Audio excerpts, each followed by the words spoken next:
velkomin í Biblían á mannamáli. Ég sestur hérna með kaffibolla minn og vætan heldur áfram að vökva gróðurinn úti fyrir og tryggja okkur öllum góðan vatnabúskap næsta árið eða svo. Og við hins vegar ætlum saman að kíkja áfram í postulasöguna. Við erum konið í 14. kafla í postulasögunni og eins og ég hef nefnt áður að þá svolítið mikilvægt að fara svolítið vel í hann eða greina frá sögunni þar vegna þess að þetta upphafið af kirkjunni. Þarna byrjaði kirkjan, þetta framhaldið af líf og starfi Jesú á jörðinni og þarna apóstolarnir sem taka við og kirkjan og söfnuðirnir og það alls konar skemmtilegir og spennandi hlutir sem að gerast þar. En það var líka mótlæti, þegar fengu þetta gerist ekkert án mótlætis eins og við vitum og ofsóknir og menn teknir af lífi og grýttir og við munum fá að kíkja aðeins inn í eitt af því sem gerist hjá Páli postula einmitt í þessum kafla 14. Páll og Barnabas, þeir ferðast í suðvesturátt, það vegur þarna á milli sem heitir Via Sebaste og þeir ferðast í suðvesturátt til rómverskrar nýlendu sem hét Lystra. Þetta frekafrumstaður bær, byggður á lítilli hæð og talið að íbúarnir séu ekki meir en kannski 3000 eða svo.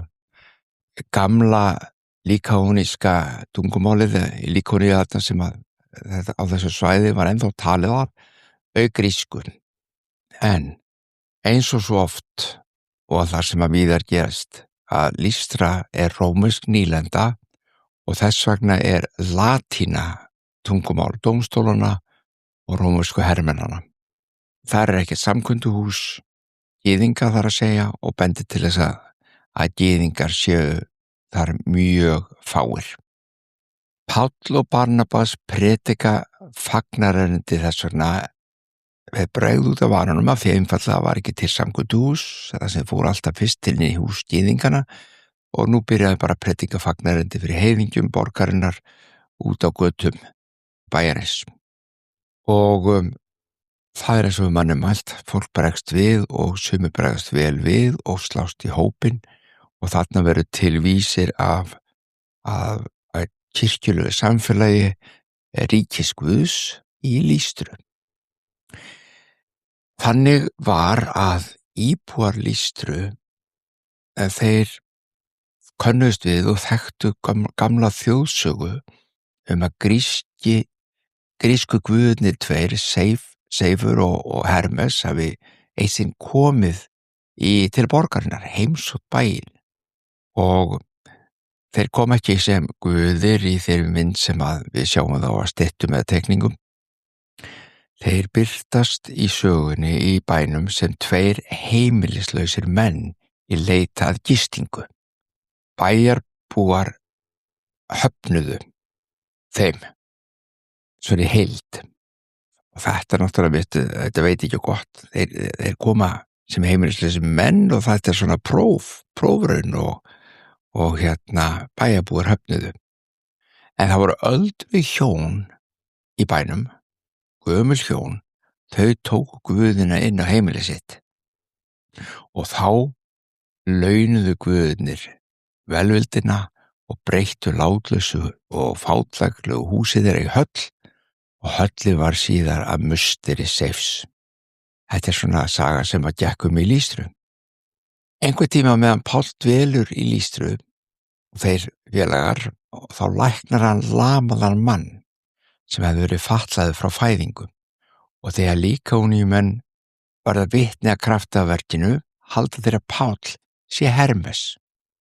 Þannig nú halda þeirra að Seifur og Hermes séu komnir og akkur var Páll Hermes en ekki öfugt vegna þess að hann var aðal ræðumaðurinn.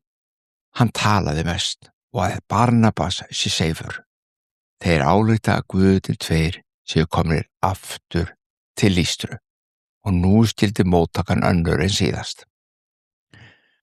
Prestur Seifs kemur með naut og blómsveiga að borgarhlíðunum. Hann ætlar að færa apostolunum tveimur fórn vegna þess að telur þá að vera guðlega. Þegar Páll og Barnabas átta sig á því sem að gerast, þá rífa þeir klæði sín, hlaupa út á meðal mannfjöldas og þeir hrópa að þeir séu bara dauðlegir menn og þeir skipa þeim að hætta að færa þeim fórnir. Það segir svona í 14. til 16. vers.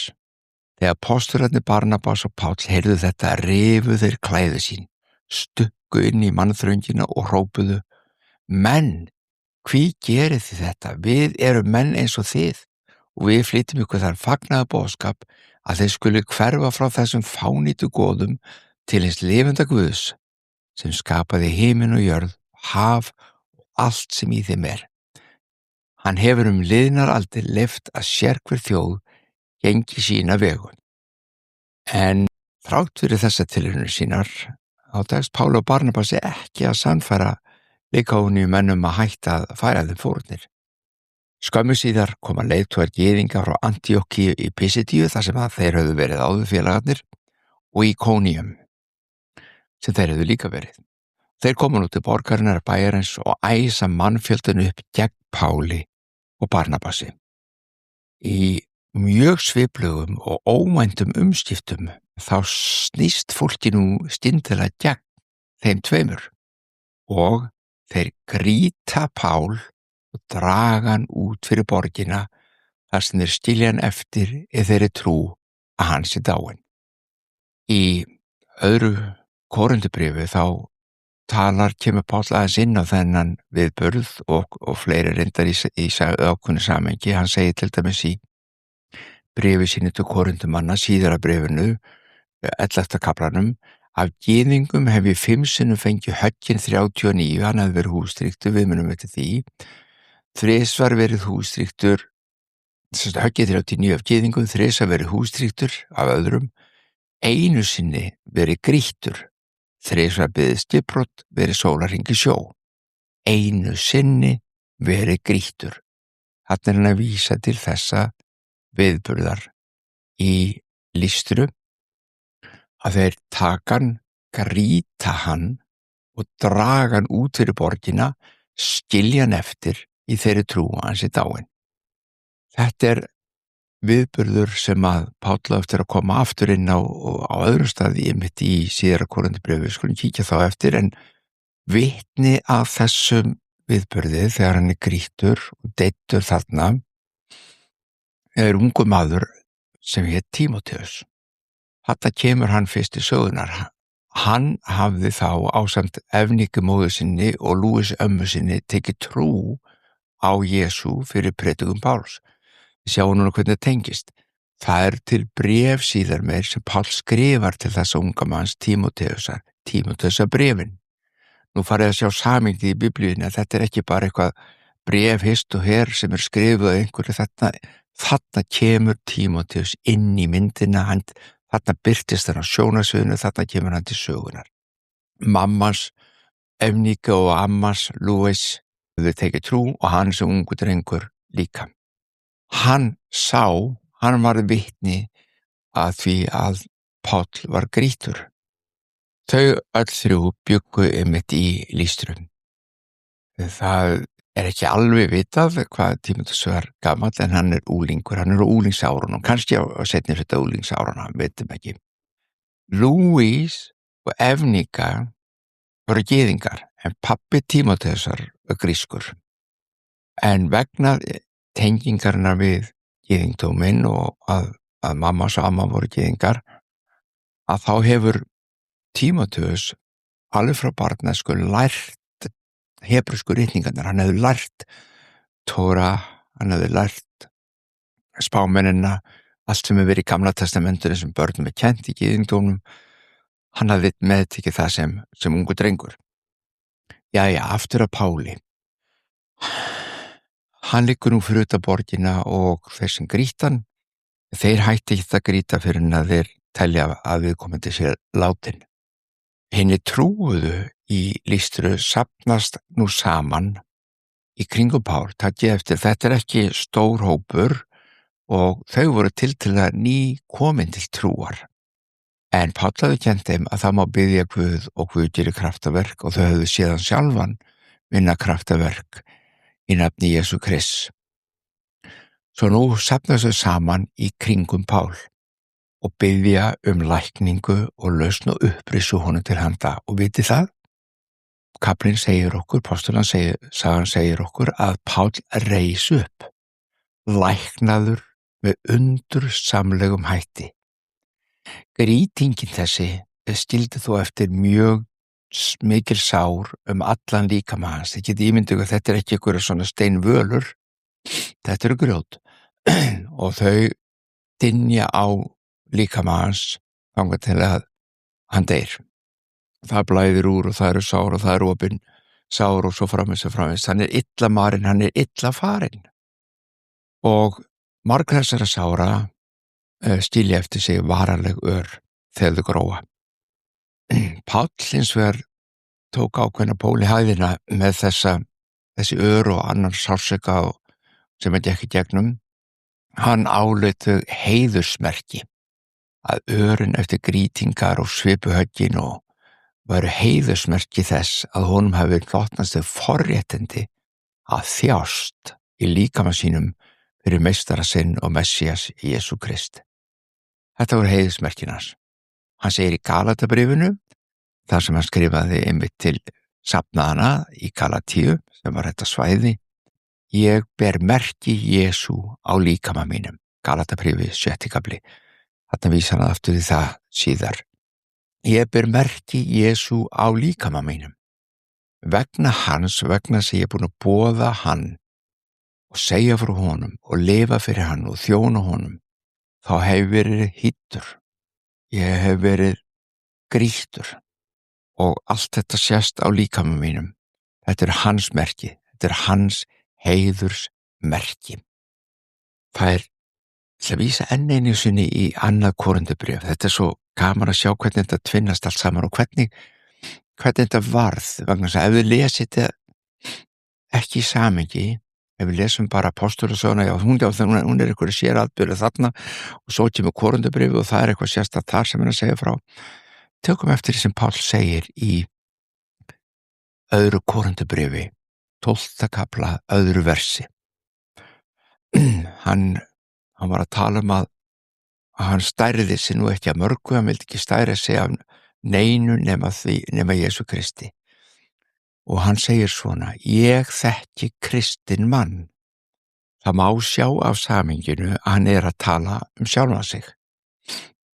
En hann vill ekki segja ég, Páll, hann er að reyna að tóna það niður og hann talar almennt og segir: ég þekki kristinn mann sem fyrir 14 árum var hrifinn burt allt til 3. himins. Hvort það var í líkamanum eða utan líkamans veit ég ekki, Guð veit það. Og mér er kunnugt að þessi maður var hrifinn upp í paradís og heyrði ósegjanleg orð sem engum manni er leyft að mæla. Hvort það var í líkamanum eða utan líkamans veit ég ekki, Guð veit það. Þarna er Páll að vísa til þess að hann hafi fyrir 14 árum, þegar áður en að hann skrifar þetta til þeirra, hafi þessi maður verið hrifinn upp og við vitum, við göngum út frá því, þetta er Páll. Hann er hrifinn upp til 3. himins, þar að segja inn í paradís, hann fer til himna og hann áttar sig ekki alveg á því hvort hann er í líkamanum eða utan líkamans. Hann skynjar það ekki alveg sem skildi. Hann var hins vegar fór inn í paradís Guðs og ég heyrði þar ósegjanlega hluti sem engum manni er leyft að mæla. Þarna sá ég og heyrði hluti sem eru ólýsanlegir. Ég get ekki lýst þeim og enn ítrekar hann. Ég átti mig ekki á því hvort ég fór hann í líkamanum eða ekki. Guð veit það. Flestir eða margir allavega sem hafa lesið þetta hafi álítið sem svo að þarna væri Páll að fá einhverja sýn. Hann hafi verið á bæn og kannski eitthvað einn og farið afsíðis einn og verið á bæn með Guði og Guð hafði leyft honum að skyggnast inn í himininn. Ég ætla að koma með aðra tilgátu þetta og ég ekkert einn hana, þetta ekkert frá mér komið. Hún þarna Páll að vísa til það sem gerðist í Lýstru sem við vorum rétt að lesa að þeir krýta hann þangað til dáinn og draga hann út fyrir bæinn. Þarna Páll að upplifa það sem við í dag köllum nærdauðareynsla. Nærdauðareynsla það þegar, þeir sem ekki vitið, þegar einhver deyr en kemur tilbaka. Það má lesa svona viðburði hjá fólki í gegnum aldirnar og þar meðal alveg aftur þennan tíma til dæmis og jafnvel fyrir hann sem þarna Páll bara á fyrstu öldinni. Það sem hefur gerst síðan að með aukinni tækni, gríðarlegri tækni á spítölum okkar í vestræna heimi, sérstaklega en ekkert bara hér, út allan heim og faglegri þekkingu okkar góða hjúkrunarfólks að þá fjölgar þeim sem að koma tilbaka. Fólki og tæknin gerir það verkum, hjúkrunarfólki þarf að segja og tæknin á sjúkrahúsum gerir það verkum að þeim fjölgar sem að hægt að lífga við. Margir sem koma þannig tilbaka hafa frá engu að segja, en það í dag skráðar heimildir og þetta getið þið sjálf fundið í bókum sem læknar hafa skrifað og rannsakað og kalla þetta nærdauðareynsla, the near death experience á ensku, þessar bækur aðra til á ensku held ég og kannski öðrum tungumálum, ekki á íslensku, ekki ennþá. En þarna lendir Páll í því, hann grýttur það 14 árum áður þegar hann var í Lýstru og hann deyr. Hann fer inn í himininn, hann fer inn í paradís og fær að upplifa þar ósegjanlega hluti og orð sem hann getur ekki einu sinni reynt að byrja að hafa eftir. Og hann kemur tilbaka vegna krafta bænarinnar og mátt bænarinnar sem að litli hópurinn í Lýstru sameinast að biðja fyrir honum.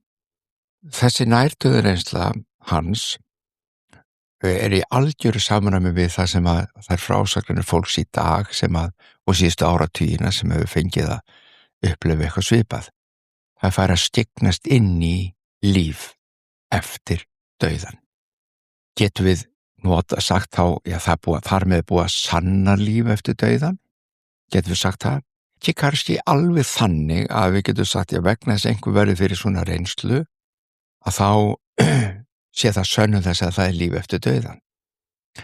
En við getum hins vegar sagt algjörlega með öruggri vissu að því þetta ekki eitthvað bara svona tilviljunarkennt, það búið að rannsaka þetta mjög mikið, mjög djúpt. Að við getum sagt þarna eru sterkar vísbendingar áframhaldandi líf eftir jarðneskan dauða okkar. Og það náttúrulega fyrir þið og ykkur sem að trúið og eigið eitthvað trú á Jesú Krist, trúið því að sjálfsögðu að það sé eilíft líf og uppreis að ræða og við sjáum það hver einustu, heyrum hver einustu jarðarför sem förum í kirkjunum okkar að okkar trú á því og þetta virðist vera vísbending það. Ég á eftir að ræða svolítið þessa nærdauðareynslu. Ég búin að vera stúdera því, ég búin að vera rannsaka þetta og þetta óhemju skemmtilegt viðfangsefni og spennandi og getur kennt okkur svo mjög mikið. Ekki bara, taktu eftir, ekki bara lífið eftir dauðan, heldur lífið hér á jörð. Það nefnilega málið. Þegar ég skrifaði bókina minna Betri heimur, þá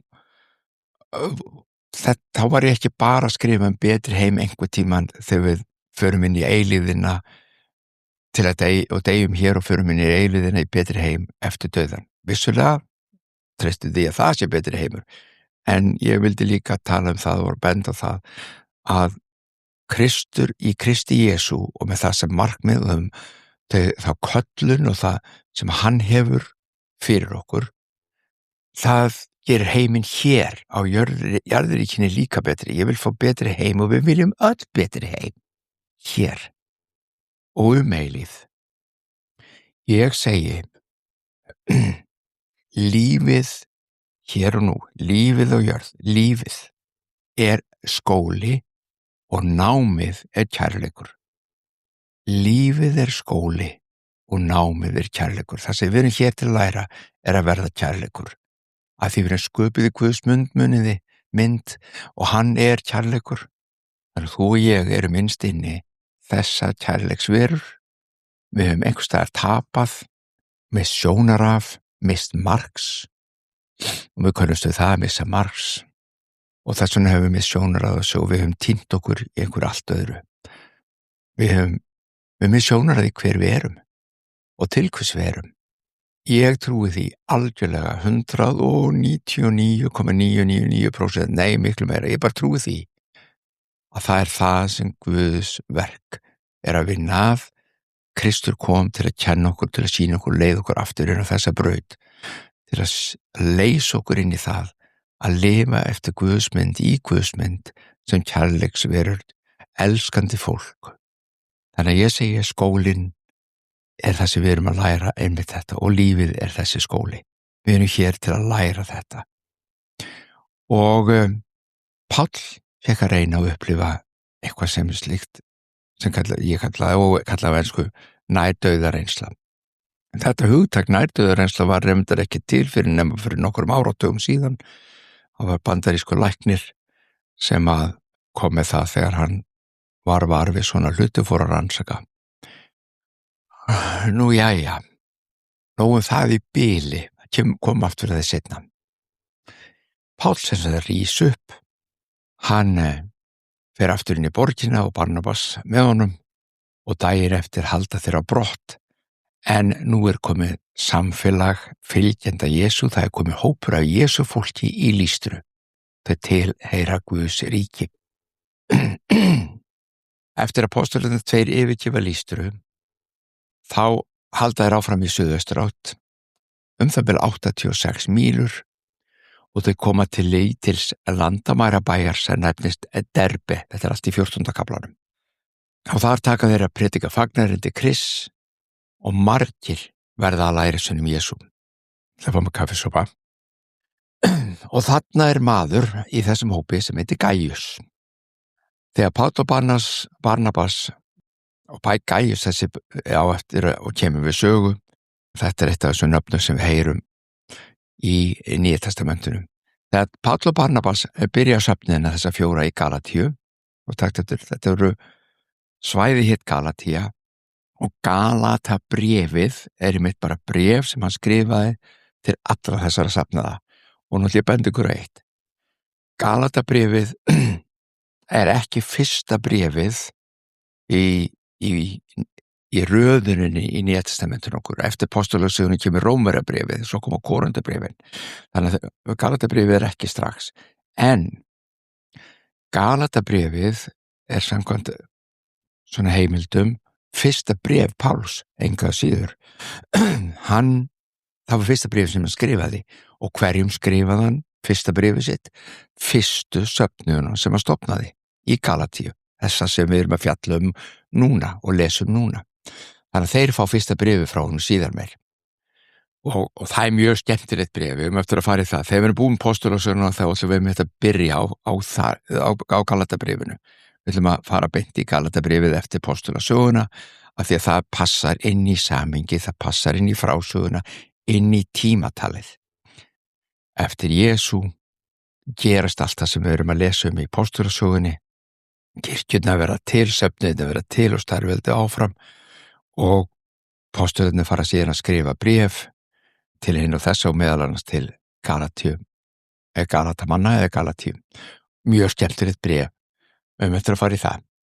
Mjög sérstakt bréf. En já, það kemur mjög skýrt fram hvað það var sem Páll boðaði, hverju hann trúði Jesú og það eru ekki allir sammálunum, að sjálfsögðu ekki, eðlilega. Nú, þegar í þessum söfnuðum kemur í ljós þegar við lesum frásögurnar að apostlarnir tveir þeir kölluðu fólk ekki bara til trúar og á Jesú, heldur þeir byrjuðu að kenna þeim hversu mikilvægt var að lifa kærleiksríku lífi. Það er að segja, sko, þeir kallaðu ekki bara til trúar og segja, ok, nú eru þið flottir, nú trúðu á Jesú, við erum farnir eitthvað annað.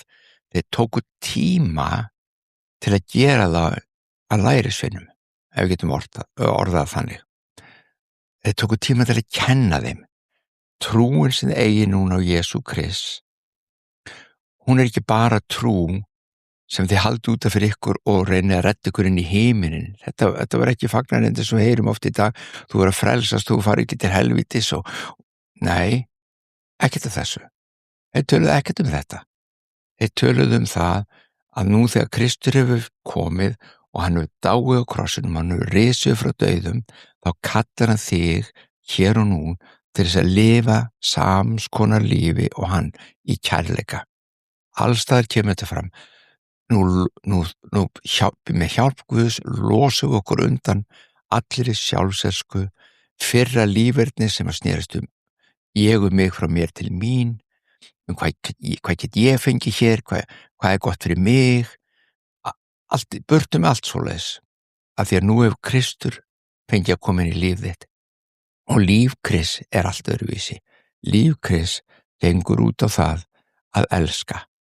Hvað sagði ekki Jesú? Elska Guð, elska náungan eins og sjálfa þig. Þetta er það sem þeir kendu, Páll og Barnabas kendu söfnuðunum þetta, að losa sig undan sjálfsösku og eigingirni og lifa innihaldsríku, kærleiksríku lífi. Þetta þýddi það að það var margt sem að kliftist af í lífi fólks. Við heyrum oft það, það var eina sem þeir kendu þeim að þeir nú mátt ekki lengur sofa hjá og hætti öllu frillu lífi og þú varst að lifa svona og það mátt aldrei orðið neitt og þetta. Ef við setjum þetta í samhengi, hvað eru þeir að segja? Líferni fólksins nefnilega, það sem allt snýst sjálfan sig, skaðar aðra. Það skaðar aðra. Þannig að þetta snerist ekki það að allir þessi hlutir eru bara ljótir af þessu eru ljótir. Guð bara ákveðir það að þessi hlutir eru ljótir. Af hverju eru þeir ljótir? Það er lykillinn. Af hverju eru ákveðin hlutir sem að ég veit að fólk í dag, ok, nú ætla ég bara að taka dæmi úr nútímanum, nákvæmlega sem er að gerast. Í Tóra, í boðorðunum, þar er dregnir saman 10 hlutir sem við köllum boðorðunum 10, sem að fólk gefur nú mörgum tótt í dag eru bara úr sig hallarislegir. Þeir eru nú samt ekki hallarislegir en það að allt okkar kerfi, réttlætiskerfi og réttarkerfi byggir á þessu meira eða minna. Eitt af því sem að það er nefnt er að þú skulle ekki girnast konu náunga þíns. Þetta finnst fólki alveg, þetta er svo gamaldags. Páll og Barnabas, þeir tala svolítið þetta og þetta þetta, nú á þetta ekki að sjást á meðal ykkar lengur því þeir trúa á Jesú Kristi. Já, það er dæmigert það að það er maður kristinn, það má ekkert. Og menn slá svona fram og á þess að skoða, byrja af hverju er þetta ekki í lagi? Af hverju ráðlegu Guð fólki gera þetta ekki? Eða vera ekki svona og leyfa því og taka ákvörðun að breyta þessu hjá sér. Já, það er alveg augljóst, Guð bara móti kynlífi, sko, hann vill ekki neitt svoleiðis og það má ekki sofa fyrir gifting og þetta er allt svo hallærislegt. Nei, ekkert að þessu rétt, elsku vinur, ekkert. Þetta er ekki ástæðan. Ef þú skoðar vel það sem apostlarnir kendu fólkinu og það sem Tóra kendi gyðingum og kennir þeim enn í dag þessa hluti, þá gengur út af það að þessi hlutir sem að þarna er verið að ávarpa eru hlutir sem særa og meiða að öllu líkindum nánast bara í undantekningarlaust særa og meiða aðra. Þú skalt ekki mann deyða. Það ekki augljóst að við höfum ekki að gera það? Af hverju finnst okkur það augljóst? Vegna þess að við vitum ekki bara erum við að taka líf einhvers annars, heldur við erum að særa alla hans nánustu, meiða fólk. Það kærleiksleysi. Allt hitt, ef við skoðum þetta vel, allt hitt, og ég sagðist alltaf nefna dæmi úr nútímanum. Framhjáhald, af hverju er framhjáhald ekki gott? Já, ef ég get falið það, þá er allt í lagi, eða ekki? Það getur engu falið slíkt til lengdar. Fyrir utan það að særa og meiða þig, að þá særar og meiða þína fjölskyldu. Það er kærleiksleysi. Sjáum við hvernig þetta snýst allt um það. Þetta snýst ekki um ákveðnar athafnir eða ákveðið eitthvað. Þetta snýst um það hvað er undirliggjandi vandamálið í þessu. Undirliggjandi vandamál er A. Sjálfseska og eigingirni, ilska, jafnvel. B. Þú meiðir og særir aðra. Þegar slíkt er að þú ert í sjálfselsku eða viðkomandi aðilar sem er í sjálfselsku og þetta gerir þetta í eigingirni og afleiðingin er að þú særir og meiðir, þá sjáum við að kærleikurinn farin út úr myndinni. Þetta er það sem Guð er að vinna með. Þetta er kjarninn í málinu. Þetta er ástæðan fyrir því að hann er að kenna okkur hann ávarpar þessa hluti.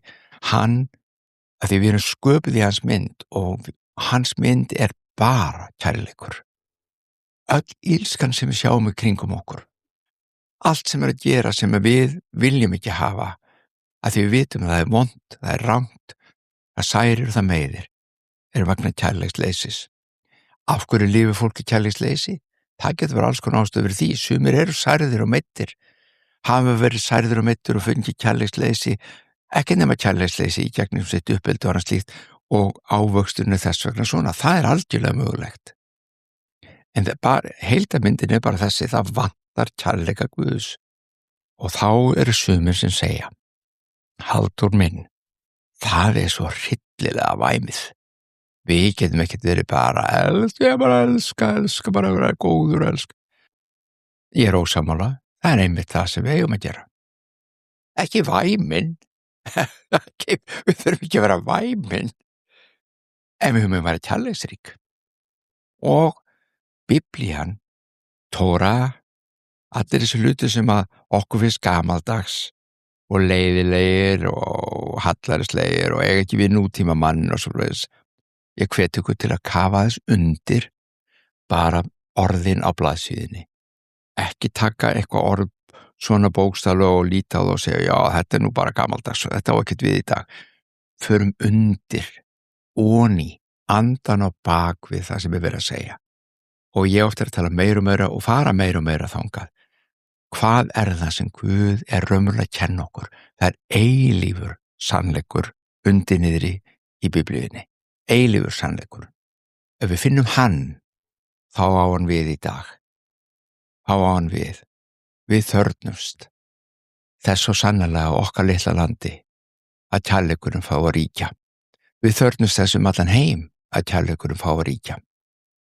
Ég er ánægður með forsetann okkar sem er að berjast fyrir því að hækka stig, ef við getum orðin sem svo, kærleikas á landir okkar. Hvernig gerist það? Með meðvitund, með því að sjá fólk vakna til meðvitundar það sem þarf.